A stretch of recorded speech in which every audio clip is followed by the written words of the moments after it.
winemaking in Salento. We are with Pierpaolo Giuri. Now the Giuri winemaking, il vino che fate voi della cantina Giuri, the Giuri winemaking is not one of those international winemaking companies, but what makes it really interesting is the fact that it starts here and it finishes here, so there is no contamination, è vero? Il vino che fate voi comincia qui e lo fate voi, lo producete voi. It's fantastic. So I have selected really the Giuri family because the winemaking of the Giuri family goes back to the 1970s, no? Negli anni 70. No, con il nonno. With the grandfather, well actually the wine producing or the cultivation of the vineyards goes back to the 1920s from the Giuri family. But then in the 1970s, they actually started to make the wine. But anyway, what we're really interested is what's happening in the background. Cosa sta succedendo qua dietro, Pierpaolo? Stanno facendo la vendemmia, l'ultima fase, quella più importante, diciamo. Yes, and you know, when it comes to the vendemmia, the harvesting, we're all a little bit nervous, no? Siamo sempre un po' nervosi quando... Finché non si porta l'uva in cantina. Until the wine goes back, you never know what's going to happen with the weather, so it's very important to obviously harvesting at the right time, but making sure that as well you have a good product. Now let's go and have a look. Grazie Pierpaolo. Thank you Pierpaolo. Let's go and have a look what are these amazing people doing here. And for the harvesting of these vineyards, very often, I mean, I remember when I was a little child, you know, I was helping my grandfather harvesting, but very often women were used to harvesting, and so many songs and so many poems were written about this particular moment. Some of them a little witty, and really bringing back those fun moments of women picking up the grapes. I mean, it's something so sensual. Buongiorno. Buongiorno. Buongiorno. We have this. Buongiorno. We have this. Just the idea of having the hands, picking it up, and come ti chiami? Anna Maria. Anna Maria. Oh, just like my sister. Fantastic. And tutti gli anni fai la vendemmia, Anna Maria? Sì. Every year she does the harvesting of the grapes. E com'è fare la vendemmia? Divertente. Ah, it's fun. E com'erano le canzoni che si cantavano una volta quando si faceva la vendemmia? I've just asked her. Ricordo. Ah, she doesn't remember. Qualcuno si ricorda le canzoni che si cantavano quando si vendemmiava? Oh, quanto è bella questa campagnola che alla campagna va a lavorare, la sera torna a casa a far l'amore. Wow. She's just said how beautiful it is that the lady works and then comes back home and making love. Well, that says it all. Now no one sings anymore, but we just like to have a look at the quality of these grapes. We're right at the end of the production of the harvesting of the vineyards. We're at the end of September now, and it's beautiful to see all these people working. But when we talk about the history of winemaking, I would love actually to cut some of these grapes, so hopefully they will allow me to do so. But when we talk about the history of winemaking here in Salento, it's worth spending just a couple of minutes talking about that. But actually not before I introduce you to Totò. Totò, it's the owner of the Giuri wine making. È vero, tu sei il proprietario? No. Oh, actually, no, he's not the owner. Chi è il proprietario? Pierpaolo. Ah, so Pierpaolo is the owner. So I think he's passed it all on to him. But when I was talking to Totò yesterday, he told me that he can't think of anything else in his life apart from working the land and producing amazing wine. So isn't that fantastic how these families for over 40, 50, 60 years, they've actually kept that tradition going. È vero Totò? 50-60 anni che porti avanti la tradizione. Sì, certo. We're going to move before he squeezes me now. He squashes me with his tractor. So just move from the sound of the tractor. We were talking about the history. Now, just probably nice to have as a background some grapes while I talk about the history of the winemaking in Salento. You see, when the Romans got here, the wine was already here. And when the Greeks got here, the winemaking was already here. So who brought the winemaking in Salento? It was the Illyrians. The Illyrians came from the Balkans. And the interesting thing is that the type of grape that they brought over was actually a red-berried grape. Because when the Greeks came over, they brought a different type of berry. It was a blackberry. So the area of Campania, a little bit north of Puglia, they have this blackberry berried grape, which is different. And so when they came over, they already had an incredible grape production, an incredible winemaking production. And it was already marketed and sold before the Romans came over. Now, how do we know that the wine that they were making here was really good wine? Well, in Salentino, we're just going to ask them and see if they answer my question right. Allora, in Salentino, we're going to ask him. I think he's a wine drinker. Tu bevi il vino, no? Of course he drinks wine. In Salentino, come si dice vino? Miero. Come? Miero. Miero. Miero. Now, do you know that merum is the word used to describe the wine from here by the Romans? I'm not sure if they know, but we'll tell them later. But this is amazing because in Latin, the Romans used to call the wine vinum. But when they got here, they call him merum, meaning that he was something true, something strong, something amazingly well made. So the word merum, where did it come from? In the Balkans, they call it mir. The Albanians still call red wine mir to describe a good quality, well-made wine. So the word miero that we use in Salento comes from over 4,000 years ago, from the Albanians and the Balkans, the Illyrian coming over and producing this extraordinary, strong, powerful red wines. And when the Romans came over, they had two words. One was vinum, describing a type of wine made up with wine, grape juice, but also water, honey, resins and other essence to just fortify the wine. But the wine produced in Salento was called merum, and that described a strong wine that didn't need mixing with anything because it was just incredible. So that is just a piece of history that tells you how old the winemaking, how ancient it is here in Salento. Now, when we think about New World wines, we think of Australia, New Zealand, Mexico, Argentina, California. But here, 2,000 years before Christ, so we're talking about 4,000 years ago, the wine production was already in place. There are some indigenous grape or vineyards that now are become very well known in the world.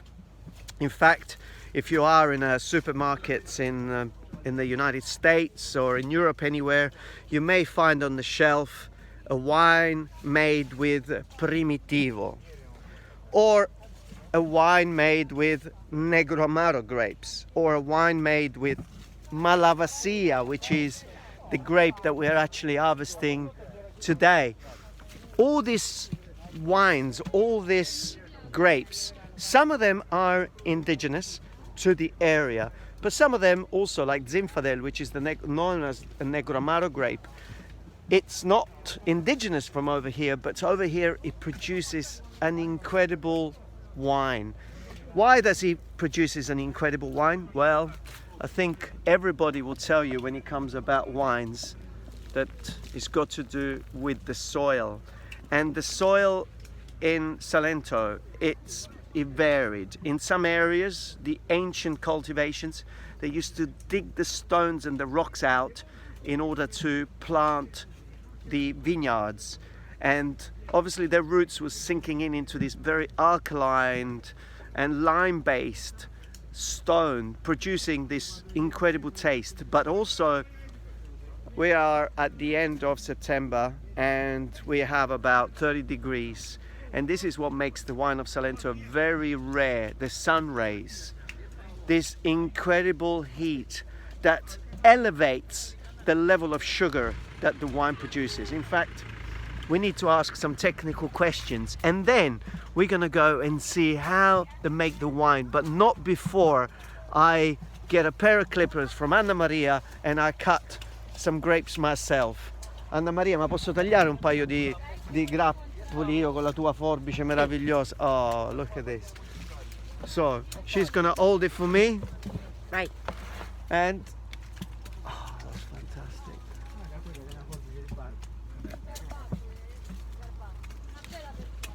It looks easy, but it takes a bit of time and practice. Grazie Anna Maria.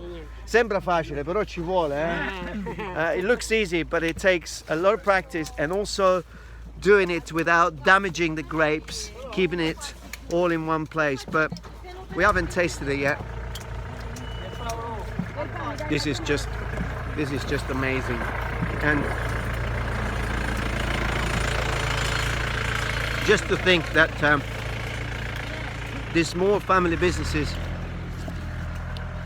are surviving on working a whole year looking after a vineyard and making sure and hoping that the weather is going to be okay to produce the best crop. It's just a passion of love. It's just amazing to think that thousands of years have gone past and wine now has become something that we just open it and we drink it without even thinking for a second about the hard work that has gone into producing a good bottle of wine. So well done. So we're gonna leave these fantastic people here singing. I'm gonna ask them to finish off with the music, hopefully, and then we're gonna go and see how the actual making of, or the crashing today happens in making the best wine. Anna Maria, mi intoni allora la canzone così che finiamo il video, eh? Così fa Anna Maria, com'era? Oh, quanto è bella questa campagnola. Dai, tutti che quanti. alla campagna va a lavorare, la sera torna a casa a far l'amore. Grazie. Niente. Thank you. Ciao. Fantastic. Let's go.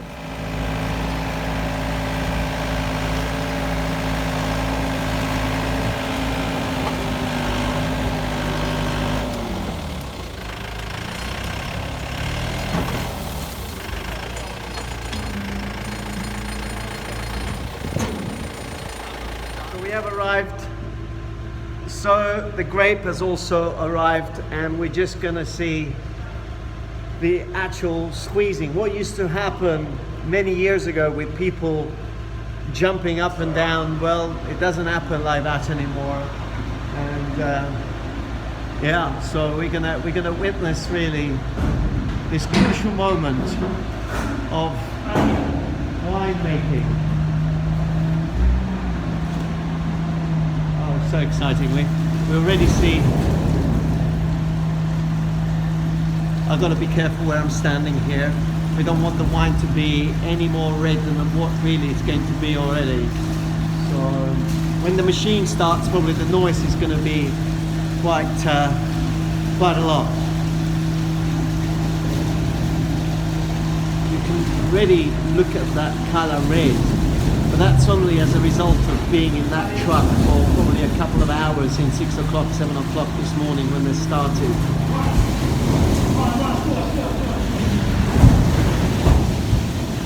Wow, I just got hit by the wind. But the smell, it's just something, it's difficult to describe, but it brings me back to when I was a little child and we were actually pushing the grapes and oh, there is a little bit left at the back there, but it really brings me back to that time, and it's amazing how smell stays with you forever.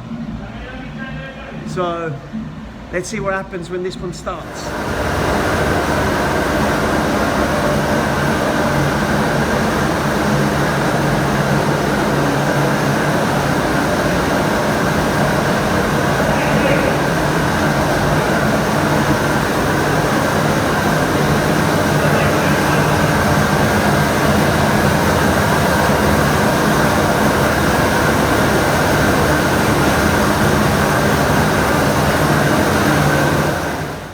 machine hasn't even started, but the juice that they're pulling out, Pierpaolo is pulling out. This is for, perché cosa si usa? Per fare il vin cotto, un dolce con le pettole a Natale. Ah, vin cotto. This is like well, before it ferments, literally as soon as it comes out.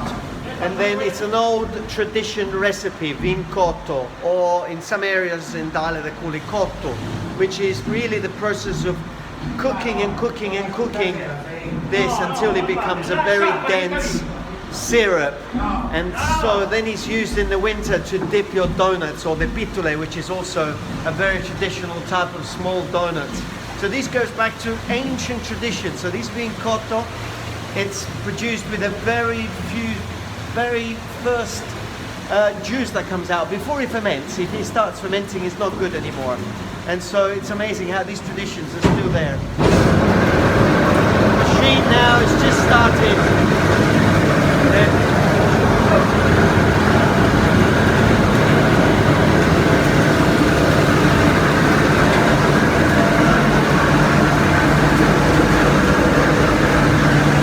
So the grape comes out there.